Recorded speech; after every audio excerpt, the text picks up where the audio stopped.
이정우 영입 이후 잠잠한 오프시즌을 보낸 샌프란시스코가 여전히 스타 선수 영입을 원한다는 소식이 전해졌습니다. 벨린저부터 스넬, 체프먼까지 어떤 선수가 이정우의 새 동료가 될 수 있을지 한번 얘기 나눠보도록 하겠습니다. 네, 28일 MLB 네트워크에 출연한 존 헤이먼 기자가 이런 얘기를 했습니다. 샌프란시스코가 거물급 선수 영입을 노리고 있다. 네. 스타 파워를 추가하기 위해서 스넬, 체프먼, 벨린저를 포함해 여러 FA 선수들에게 관심이 있다라고 말을 했습니다. 그렇습니다. 이번 오프시즌에 이미 FA 시장 최대여인 오타니 그리고 이제 야마모토 선수를 모두 라이벌 구단인 다저스에 뺏긴 샌프란시스코인데요. 앞서 이정우 선수와 6년에 1억 1,300만 달러 거액 계약으로 중견수 자리를 보강하는 데는 성공했지만 여전히 전력의 구멍은 많은 상황이긴 합니다. 그렇죠. 샌프란시스코 하면은 2021년에 107승을 거두면서 다저스의 9년 연속 지구 우승을 가로막은 팀 아니겠습니까? 하지만 그것도 벌써 2년 전 얘기가 되었습니다. 그렇습니다. 그 이후에 버스터 포드 선수가 은퇴를 했고 다시 하락세가 찾아왔는데요. 올 시즌에도 79승 83패로 지구 4위에 그쳤습니다. 성적보다 더 큰 문제는 개인적으로는 더 이상 선수들에게 샌프란시스코라는 팀이 매력적인 행선지가 아니게 됐다는 점일 텐데요. 그러니까 속된 말로 거절왕이 돼버린 거죠. 그렇죠. 네. 예를 들면은 작년에 에런 저지 영입전에서 이 샌프란시스코 자이언츠가 먼저 3억 6천만 달러를 제시했음에도 불구하고 에런 저지의 선택은 결국에는 양키스 아니었습니까? 그리고 뭐 카를로스 코레아와의 계약 무산은 뭐 메디컬적인 문제가 있다고 하더라도 오타니 계약도 실패했죠. 그 앞서 거슬러 올라가면은 브라이스 하퍼 영입에도 실패를 했고 야마모토까지 결국에는 모두 2위 아니면 3위에 그치고 말았습니다. 그렇습니다. 이렇게 영입전에서 연달아 실패를 하면서 그 사이 샌프란시스코의 선수단에는 플래툰 선수들, 실패한 단기 계약 선수들, 오프너, 벌크 가이로 이제 가득 차게 되면서 스타 선수들에게 매력적인 행선지가 되지 않았다라는 거 이건 한번 말씀드릴 수 있을 것 같아요. 그렇죠. 그러다 보니까 평균 관중 역시도 3만 명을 간신히 넘기는 수준에 그쳤는데요. 이게 리그 전체 17위에 불과한 수치이거든요. 하지만 불과 몇 년 전까지만 하더라도 샌프란시스코가 어떤 팀이었습니까? 500경기가 넘게 홈 관중, 만원 관중을 찍었던 그런 구단인데 어느새 이렇게 관중이 감소를 한 팀이 돼버렸습니다. 그래요. 뭐 성적은 물론이고 다가오는 시즌에 대한 기대감을 키우기 위해서는 반드시 큰 영입, 그러니까 스타 보강이 필요한 상황인 건 맞습니다. 그렇죠. 그러다 보니까 사실 여러 가지 얘기가 나오고 있는 건데 돈은 저는 충분하다고 생각을 해요. 일단 오타니 영입을 위해서 오프시즌 예산을 충분히 빼놓은 상황. 이정우 선수를 1억 달러 넘는 가격에 영입을 하긴 했지만 아직 예산을 생각했을 때는 쓸 수 있는 돈은 굉장히 많은 팀이 샌프란시스코입니다. 그렇습니다. 지금 뭐 이정우 선수 영입만으로는 와일드카드 경쟁도 사실 미지수인 상황입니다. 여전히 팬그래프 승률로 봤을 때 내년 예상 승률이 4할 9푼 1위에 불과하기 때문에 5할 승률도 안 된다. 이러면 와일드카드도 비벼볼 수 없는 상황 아니겠습니까? 그랬을 때 샌프란시스코의 최우선 보강 포지션은 아무래도 선발, 정확하게는 에이스 영입이 될 것 같죠. 실제로도 야마모토 영입에 마지막까지 관심을 보였던 팀이 샌프란시스코이고 최근에 다음 타깃으로 여겨지는 팀은 블레이크 스넬입니다. 맞습니다. 어쨌든 이제 스넬 선수 올 시즌이었죠. 32경기 나와서 14승 9패, 평균 자책점 2.25, 234개의 참진을 잡아내면서 이제 내셔널리그 사이 영상을 또 수상을 했습니다. 그렇죠. 2018년에도 템파베이에서 아메리칸 리그 사이 영상을 차지를 했기 때문에 이번 수상으로 이 블레이크 스넬은 역대 7번째 양대 리그에서 이 사이 영상을 받은 선수가 됐습니다. 그렇습니다. 어쨌든 정말 뭐 효율적인 피칭이라고 볼 수 있을 것도 같은데 어쨌든 스넬 선수 샌프란시스코 외에도 에인절스, 필라델피아, 보스턴 등 여러 팀들의 관심을 받고 있는 상황이고 예상 몸값도 그러다 보니까 2억 달러 이상으로 지금 보여지고 있네요. 그렇죠. 그랬을 때 만약에 블레이크 스넬을 놓치게 될 경우에는 샌프란시스코가 일본인 저한 선발 투수이죠. 이마나가 쇼타로 선회를 가능하다라는 얘기도 지금 들리고 있습니다. 맞습니다. 뭐 선발 보강도 필요하겠습니다만 저는 타선 보강이 조금 더 급선무라고 생각을 합니다. 이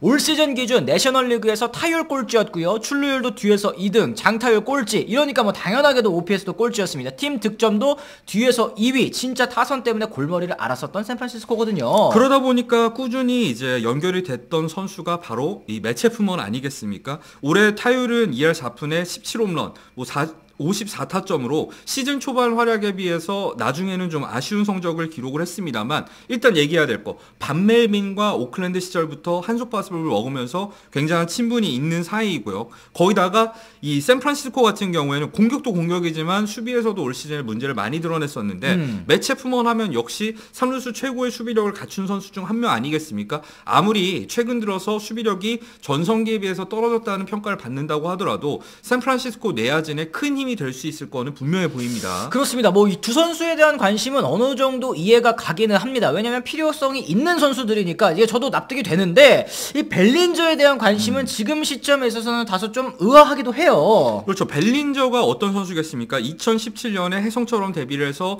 내셔널리그 신인왕을 차지를 했었고요. 2년차 징크스가 있었습니다만 극복을 하고 2019년에는 MVP까지 차지를 했었죠. 하지만 2020년에 그 포스트 시즌에 있었던 세리머니 중에 입은 어깨 부상으로 인해서 2020년 이후에 2년 동안 정말 부진했었단 말이죠. 그렇습니다. 그러면서 가치가 굉장히 떨어졌었고 다저스에서 심지어 논텐더까지 됐었는데 올해 컵스와 단년 계약을 맺으면서 완벽하게 부활을 했습니다. 그래요. 올해 타율이 3할 7리, OPS 0.881이었고요.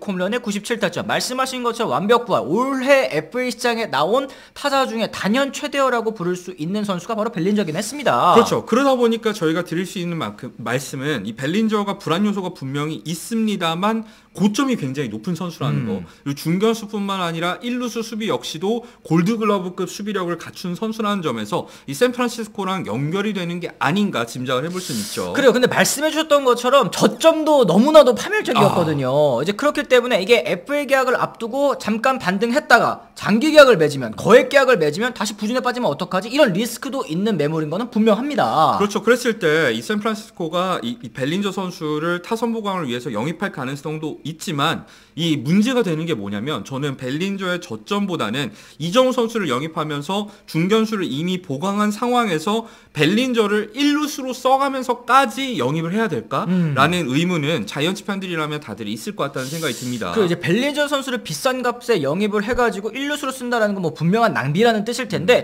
그렇다고 벨린저 선수를 중견수로 쓰고 이정우 선수를 코너로 돌리게 되면은 이정우 선수는 사실 1억 달러 넘게 받고서 계약을 한 이유가 중견수로 받기 때문 아니겠습니까? 그렇죠. 이것도 낭비고 거기에다가 지금 이미 샌프란시스코의 코너 외야수들이 너무너무 많기 때문에 이것도 좀 여러 가지로 앞뒤가 안 맞는 그런 영입이 되겠습니다. 그렇죠. 그리고 사실 샌프란시스코 같은 경우에는 1루수 생산력이 플래툰으로 이루어져서 있어서 그렇지 의외로 나쁘지 않았거든요. 라몬트 웨이드 주니어 같은 경우에도 굉장히 높은 출루율을 바탕으로 우완을 상대로 굉장히 좋은 성적을 기록했었고 그렇죠. 윌머 플로레스 역시도 우타자인데 좌완 킬러 아니겠습니까? 이런 점들을 생각했을 때는 샌프란시스코가 과연 영입할까 생각이 들기도 합니다만 이런 것도 있죠. 사실 샌디에고 파드리스가 김하성 선수가 있고 타티스 주니어가 있는데도 불구하고 보가치를 영입할 줄 누가 알았겠습니까? 그렇죠. 사실 이 전력 보강을 위해서 패닉바이 또는 중복 포지션 선수를 영입하는 거는 메이저리그에서 의외로 흔히 일어나는 일이기도 합니다. 그렇습니다. 어쨌든 뭐 또 하나의 가능성을 말씀을 드리자면 이 보도했었던 존 헤이먼 기자가 어쨌든 그동안 친보라스적 기사를 좀 많이 써왔다라는 점도 짚어드려야 될 것 그렇죠. 같아요. 스넬 체프먼까지는 오케이 관심 있는 거 맞는데 벨린저를 살짝 끼워넣기 한 게 아니냐라는 얘기까지도 나오고는 있습니다. 왜냐면 스넬, 체프먼, 벨린저 모두 보라스 고객이거든요. 그렇죠. 이런 부분에 있어서 헤이먼의 이 신뢰성이 약간은 의심받고 있는 것도 분명한 사실입니다.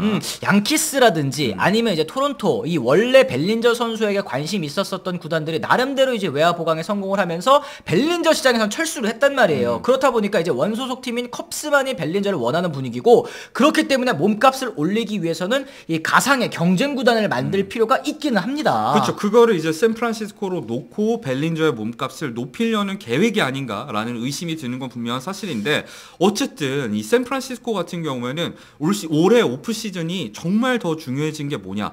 라이벌인 다저스가 12억 달러를 넘게 쓰면서 광란의 전력 보강을 하고 있는 상황에서 샌프란시스코가 만약에 이정우 선수를 영입하는 선에서 이 오프 시즌을 마감한다? 이거는 자이언츠 팬들이 정말 큰 실망을 하게 될 거지 않습니까? 그렇죠. 사실 뭐 분명히 다저스를 넘어설 전력은 아니게 되겠습니다. 뭐 보강을 하더라도 말이죠. 그렇다고 하더라도 발목을 붙잡을 수 있을 정도의 전력 구축을 원하고 내년 시즌에 대한 기대감을 어느 정도 갖고 싶어할 게 또 이제 샌프란시스코 팬들의 마음일 텐데. 그게 중요한 이유가 뭐냐면 내년 시즌에 어쨌든 일정 수준 이상의 성적을 거뒀을 때 이제 내년 이후에 FA가 되는 소토라던가 번스라던가 이런 특급 선수를 영입하면서 다저스에 못지않는 전력을 구축할 수가 있는 건데 내년 시즌을 허무하게 5할 승률 밑으로 보낸다? 그럼 샌프란시스코는 계속해서 선수들이 가기를 망설여하는 팀. 이러면은 전력 강화에 차질을 빚게 되거든요. 맞습니다. 사실 그리고 어느 정도 좀 전력 밸런스가 맞아야지 더욱 재미있는 것이 지구 우승 경쟁 아니겠습니까? 뭐 흥행에도 도움이 되는 게 라이벌 구도라고 볼 수 있을 것 같은데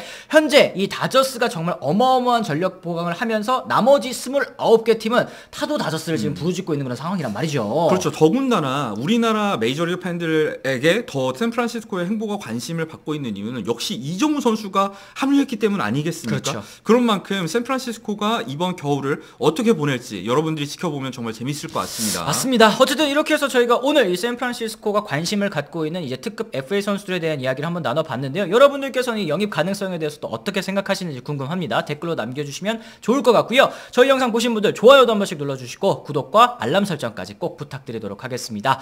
올 한 해 동안 시청해주신 분들께 감사드리고요. 내년에는 좀 더 좋은 컨텐츠로 찾아뵙도록 하겠습니다. 네, 올 한 해 동안 구독자 여러분들 모두 고생 많으셨고요. 새해 복 많이 받으시길 바랍니다. 감사합니다.